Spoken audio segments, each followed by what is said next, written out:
नमस्कार, sports night में आप सभी का स्वागत है। मैं हूं शिवेंद्र, मेरे साथ है मेरी सहयोगी अंकिता और आज हमारे पास है खबरों का गुलदस्ता।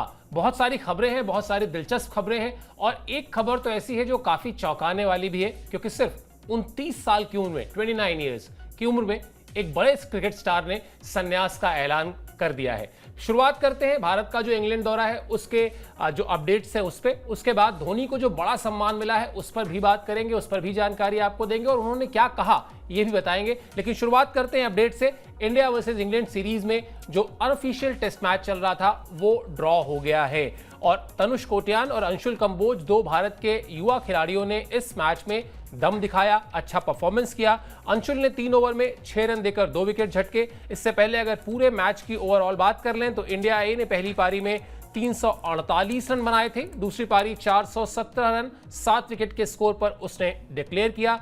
लायंस ने पहली पारी में 327 रन बनाए थे, जबकि दूसरी पारी में 32 रन पर उसने 3 विकेट गंवा दिए थे। एक मुश्किल दौरे से पहले जिस तरह के साइड मैचेस होने चाहिए, जिस तरह से खिलाड़ियों का दमखम दिखना चाहिए, वो इस मैच में दिखाई दिया है। और अच्छी बात यही है, मेरे ख्याल से अंकिता, अच्छी बात यही है सबसे, अगर मैं इसमें पॉजिटिव निकालूं, भले ही इसमें से बहुत गिने चुने खिलाड़ी हैं जो आपको टेस्ट सीरीज में खेलते हुए दिखाई देंगे, लेकिन एक शुरुआत अच्छी हो। और अभी यही इस सिनेरियो को उलट दीजिए, मान लेते हैं कि अगर यहां पर भारतीय टीम हार गई होती, यहां तो खैर बहुत अच्छी परफॉर्मेंस रही है उसकी, मान लेते हैं बुरी तरह से हार जाती, तो इस हार का असर भारतीय टीम पर भी पड़ता जो वहां पर अभी बैकनहम में तैयारियां कर रही हैं और फिर कहीं ना कहीं आप पूरे दौरे की शुरुआत बैकफुट से करते, आप डरे हुए होते, आप घबराए हुए होते। अभी भारतीय टीम अपर हैंड में है, अभी भारतीय टीम की जो बल्लेबाजी है दोनों पारी में अच्छी चली है, भारतीय टीम के गेंदबाजों ने इंप्रेस किया है, तो कहीं ना कहीं ये कॉन्फिडेंस सीनियर टीम तक भी जाएगा जो शुभमन गिल की कप्तानी में फिलहाल टेस्ट मैच की, टेस्ट सीरीज की तैयारियों में लगी है। बिल्कुल, भले ही ये सारे प्लेयर्स जो हैं जिनके हमने नाम गिनाए वो सीनियर टीम में मौजूद नहीं है, लेकिन यही चीज़ें होती है कि पॉजिटिव चीज़ होती है। भले ही आप मैच में नहीं है, भले ही आप टीम में सिलेक्शन आपका वहाँ पर नहीं हुआ है, सीनियर टीम में नहीं हुआ है, लेकिन जब भी आप टीम में अच्छी परफॉर्मेंस करते हैं तो ये सारी परफॉर्मेंस जो है वो सीनियर टीम में भी जाती है। वो चाहे वो कोटियान की हो, अंशुल की हो, या फिर बाकी जो टीम के और भी प्लेयर्स है, चाहे वो केएल राहुल की हो, करुण नायर की हो, कमाल की फॉर्म में ये मैच जो दोनों मैच जो है वो ड्रॉ हुए हैं। पहला मैच भी ड्रॉ हो गया था, दूसरा मैच भी ड्रॉ हुआ, लेकिन पॉजिटिव ये रहा है कि दोनों ही मैच में जो है वो गेंदबाजी कमाल की रही है। भारतीय गेंदबाजों ने कमाल का प्रदर्शन किया, चाहे वो यहाँ पर अंशुल की बात हो, कोटियान की बात हो, बल्लेबाजी से भी कमाल का प्रदर्शन किया है और गेंदबाजी में भी उन्होंने अच्छा खासा दमखम दिखाया है। इसके अलावा टीम के जो सीनियर प्लेयर्स इसमें शामिल हुए थे, चाहे वो करुण नायर हो या फिर यहाँ पर केएल राहुल हो, ध्रुव जुरेल का भी नाम शामिल है, इन सारे प्लेयर्स ने भी अच्छा प्रदर्शन किया है। तो ओवरऑल अगर पॉजिटिव नोट की बात करें तो पॉजिटिव नोट यही है कि भाई ड्रॉ मैच हुआ है, लेकिन परफॉर्मेंस की अगर हम बात करें तो परफॉर्मेंस जो है वो काफी बेहतरीन जो है वो देखने को मिला।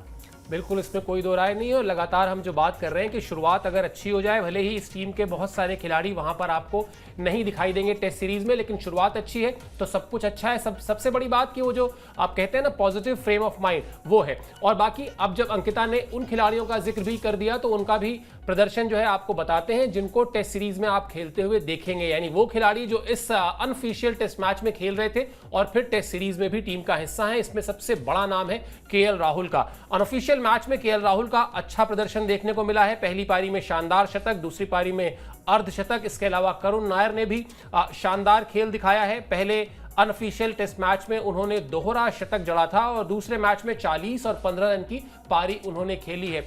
बिल्कुल वही प्रश्न दोहराता हूं इन खिलाड़ियों के संदर्भ में अंकिता, जिस तरह से हम जानते हैं कि अब आपके पास टेस्ट क्रिकेट के लिहाज से एक नए दौर का आगाज हो रहा है। ये वो दौर है जहां पर रोहित शर्मा नहीं है, ये वो दौर है जहां पर विराट कोहली नहीं है।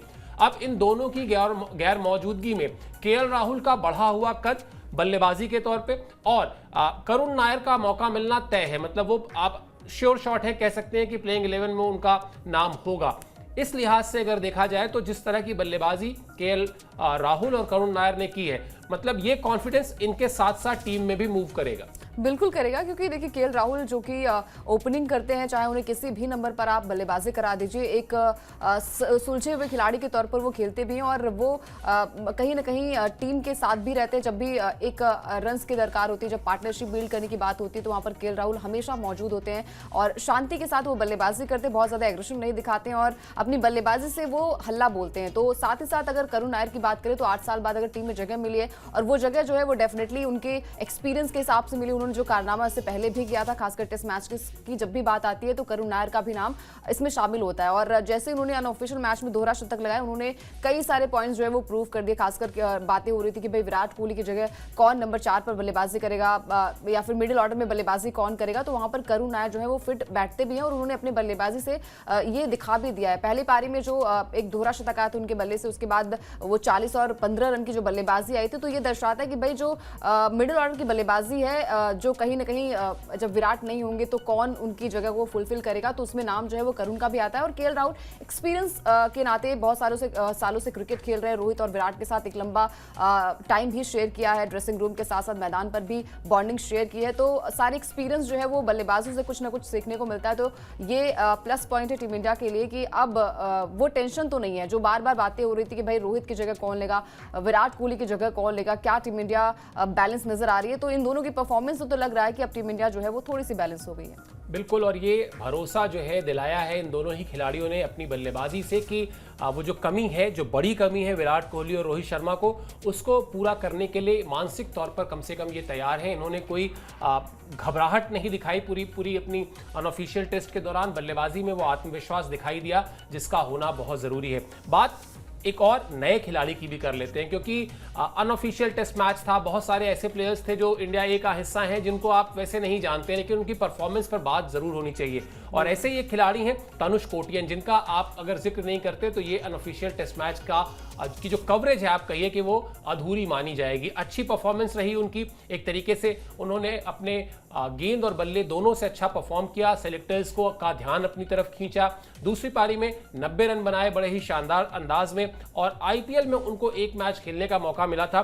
दोनों मैचों में युवा खिलाड़ियों का शानदार परफॉर्मेंस देखने को मिला। तो एक ऐसा मैच जिसमें ये देखना होता है कि किस तरह की लय है, किस तरह की मोमेंटम है। वहां पर नए खिलाड़ी अगर कुछ अच्छा करते हैं और उनको एप्रिसिएशन मिलता है तो निश्चित तौर पर उनका भी हौसला बढ़ता है। और ऐसा ही कुछ इन दोनों ही मैचेस में देखने को मिला, जहां सीनियर प्लेयर्स के साथ साथ नए खिलाड़ियों ने भी अच्छी परफॉर्मेंस की। और ये दिखाता है कि किस तरह की बेंच स्ट्रेंथ है भारतीय क्रिकेट में। और भारतीय क्रिकेट अभी जो हम लोग हमेशा जिसका क्रेडिट देते हैं राहुल द्रविड़ को, कि किस तरह से उन्होंने युवा खिलाड़ियों को तैयार किया है। ये सब कुछ जो हो रहा है, अगला अपडेट दिखा दीजिए तो कहानी और साफ हो जाएगी। अब वो दोनों चीजें जुड़ जाएंगी जो हम लगातार चर्चा कर रहे थे कि पहली बात, ये जो अनऑफिशियल टेस्ट मैच चल रहे थे वो एक तरीके से भारतीय टीम की जो तैयारियां हैं उसका ही हिस्सा है। तैयारियां किस चीज को लेकर हैं वो आपकी स्क्रीन पर है। 20 जून से भारतीय टीम को 5 टेस्ट मैच की सीरीज खेलनी है। इंग्लैंड में 18 साल से सीरीज जीत का इंतजार है। गिल की कप्तानी में पहली बड़ी सीरीज है।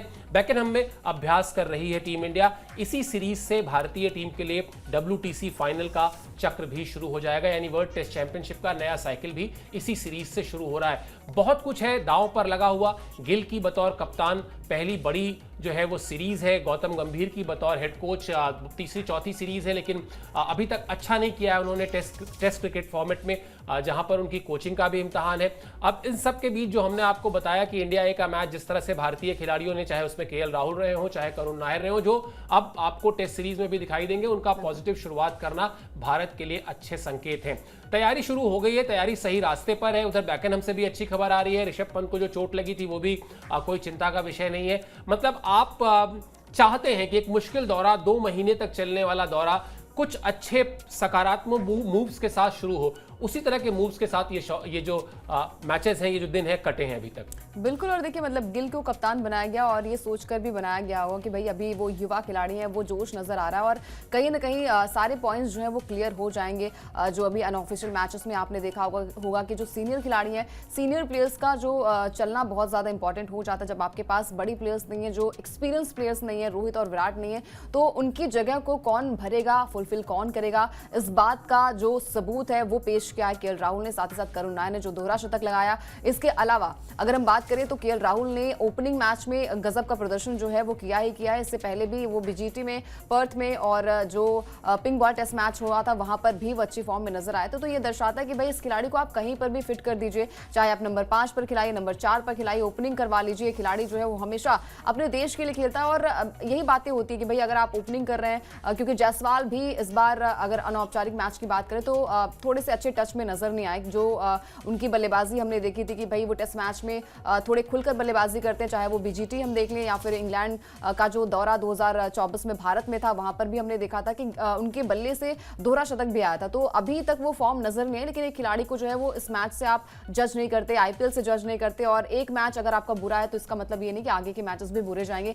आंकड़े अच्छे हैं, लेकिन पहली दफा जो है वो जायसवाल भी इंग्लैंड की सरजमी पर खेलेंगे। बहुत सारे खिलाड़ियों के पास मौका होगा अपने आप को प्रूव करने का। नीतीश रेड्डी भी है, ध्रुव जुरेल भी है, साई सुदर्शन को अगर यहाँ पर मौका मिलता है तो वो भी यहाँ पर एक अच्छे खासे शुरुआत जो है वो अच्छी करना चाहेंगे। बाकी जो प्लेयर्स हैं, शुभमन गिल के लिए बड़ा चैलेंज होगा कि 18 साल, बार बार हम बात करें 18 साल, तो ये भी प्रेशर होगा कि भाई उस वक्त साल 2007 में जो है वो अहम हिस्सा थे, अहम खिलाड़ी थे। गौतम गंभीर अब हेड कोच के तौर पर टीम के साथ हैं, तो उम्मीद यही है कि भाई ये सीरीज जो है वो कुछ नया लेकर आए और इतिहास यहाँ पर टीम इंडिया थोड़ी सी रचते हुए नजर आ रही है। ये है सीक्रेट रेसिपी MDH का जीरा सब जल जीरा मसाला।